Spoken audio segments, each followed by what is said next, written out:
Hi guys, thanks for joining us again today. Today we will be adjusting Preston. Hello. Preston is a baseball player. He's 13 years old. He can be 14 here soon. So we're actually going to be going through some basic adjustments that we do to a younger athlete like him.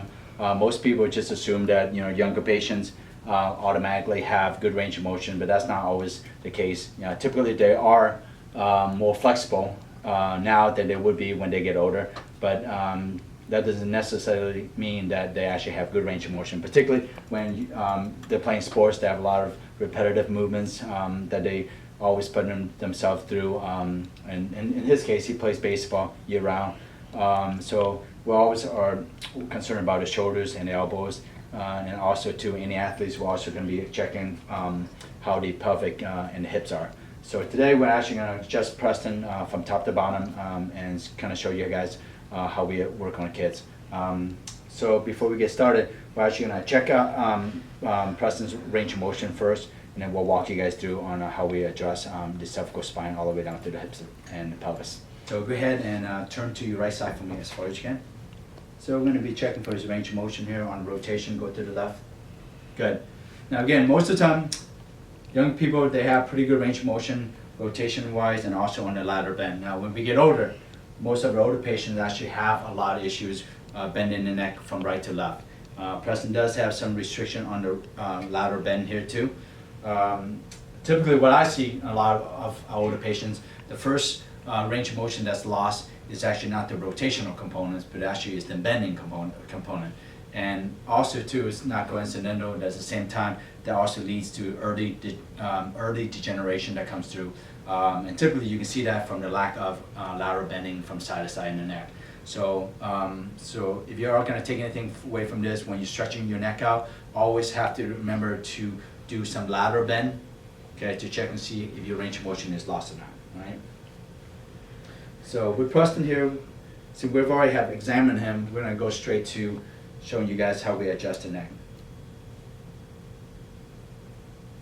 Good. All right, go ahead and slowly bend to your neck to the right side for me. Good, stay right there for me. All right there. Good. Nice job, stay right there. And go for me. Good job. After we release the neck, we're actually going to get more range of motion for him, so we're going to have you turn to the right side for me, please, as far as you can. Again, resist against my hand here. This is going to release a lot of stress and tension up around the cervical spine and also into the shoulders and upper trapsir. Again, anybody that has repetitive movements, even in sports, you can have a lot of tension that is put upon the upper shoulders and upper neck region right here. Go to the right side for me, please, as far as you can. Nice job. Let's go to the left. Good. Go ahead and push against me here. Good. And again. And go left for me, please, as far as you can. Good. Push one more time. And go left for me, please, as far as you can. Good. Look down a little bit for me. Stretch this out. Good.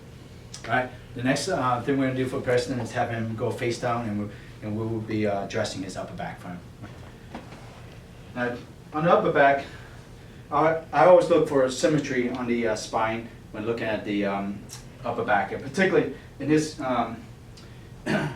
incident here, he uses a lot of his right shoulder. So you can see here, he's going to be much more hypertonic, or he's going to be more dominant on this side here. So again, we're not looking at something that's abnormal, because that's just part of the repetitive nature of the sport. In this case here, a lot of his throwing movements is going to be accessing or strengthening a lot of the lats muscle, the rhomboid muscle, and the trapezius muscle right through here. All right, we're actually going to adjust Preston's upper thoracic. Before we do this here, before I adjust patients on the upper back, I always wanted to release the parascapular muscle. So to do that, we're going to have him bring his arms up, and I'm going to actually put some pressure, a pretty deep pressure, myofascial release and trichlopelvic release here. Go ahead and push down for me, and relax me. Good. Keep going. And at the same time, we're doing some isometric, what I'll call post-isometric relaxation, to stretch, to get more mobility into his shoulder blade here. Nice job. Good. Let's bring that one up for me. Good job. Now again, he's going to be a little more hypertonic, or a little more restricted in this side. Go ahead and push down for me, and relax me. Good. One more time. Good job. And keep going. And relax me. Good. Again, Having good flexibility is the key or the baseline to all sorts of activity, not only in sports but also just normal daily activities too. Good. Push down for me again, and relax me. Nice job. Let's have you put that down. Okay. Go ahead and take a deep breath for me, and breathe out for me. Relax your shoulders for me. Good. Nice job. Keep going. Take another breath in, and breathe out for me. Good. Good job. And one more time right there, boss. And breathe out for me. Nice job. Okay.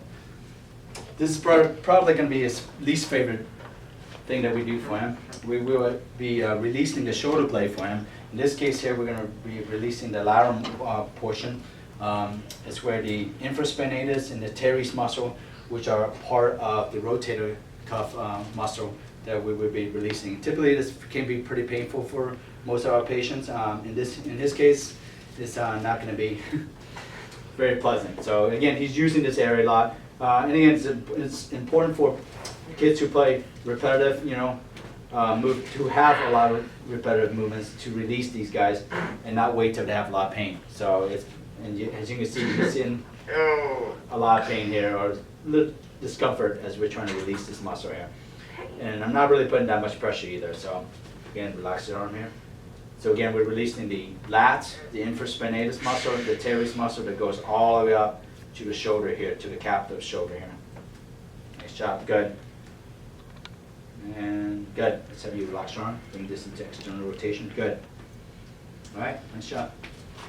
All right, next thing we're gonna do is we'll be adjusting Preston's hip and pelvis. His left hip usually is the one that is restricted on him. It's going to be actually his left SI joint. So we're actually going to have Preston go on your right side down for me, okay? All right, let's have you stay here. Let's see some. Rock the shoulders for me. Keep your bottom leg straight for me. Okay. Rotate it good. All right, breathe out for me. Nice and easy. My shoulders are good. Nice job. All right, go face up for me. All right.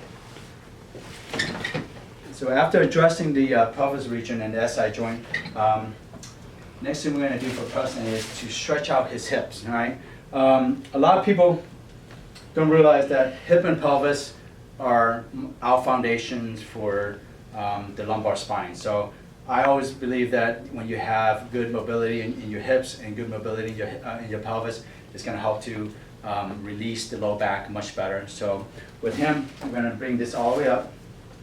And as you can see here, even being younger, he's really, because he runs a lot and is on his feet a lot, his glutes is pretty tight right there with the hip flexion here. So we're going to try to bring the leg all the way up. And I'm trying to stretch the gluteus maximus. We're going to bring it all the way up here, Preston. Go ahead and resist for me.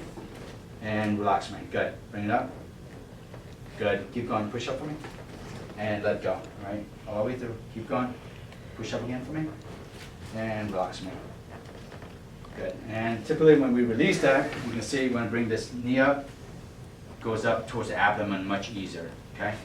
All right, I'm going to do the same thing to this right leg here. You can see it comes up here a little stiffer here. So I'm going to bring this all the way up. So hang on for a second. All right, bring this all the way over. Good. Go ahead and resist upward. And let go. Good. Keep going. And let go. Nice job. All right. Bring this up towards the abdomen. And it should be a lot easier going into flexion. So again, if you have limited flexibility with hip flexion, of course it's going to diminish their ability to run, and also again it's going to be it will actually increase their potential to have injuries in the hip and pelvis. So the next thing we're going to do for Preston is we're actually going to release his piriformis and the hip, the deep muscles of the rotators of the hip area. So how we're going to do is we're going to bring his hip all the way down. I'm going to rotate this all the way through here, trying to stretch his piriformis out, and then the gemellus, and some of the other small muscles of the hip right through here. Good. Keep going. Nice job. And after that, when we bring this all the way over, you should have really good hip mobility right there. So instead of being stuck up here. Let's do the same thing to this side. Bring this all the way over. And you see here, when we're trying to bring him over, he's a little stiff right there. He doesn't really want to go down that far. So again, we're trying to release that a little more here by bringing this. It's what we call external rotation of the hip here, and we're stretching them at the same time here. Again, resist up for me again, and let go. Good, keep going. Nice job, stay right there. Good. I'm gonna put pressure at the same time, and let go. All right, release it. And let's bring this all the way over here, Preston. Nice job. And you can see here, good hip mobility and pelvis and lumbar rotational means that you should be able to keep your shoulders down and bring this leg all the way over. All right, let me help you out, Preston. All right. So thanks for joining us again, and thanks for Preston for being our patient here. So again, anytime you guys have any question when dealing with kids, please let us know, or if there's any other topic that you guys want us to discuss when it comes to kids, please let us know. And thanks again.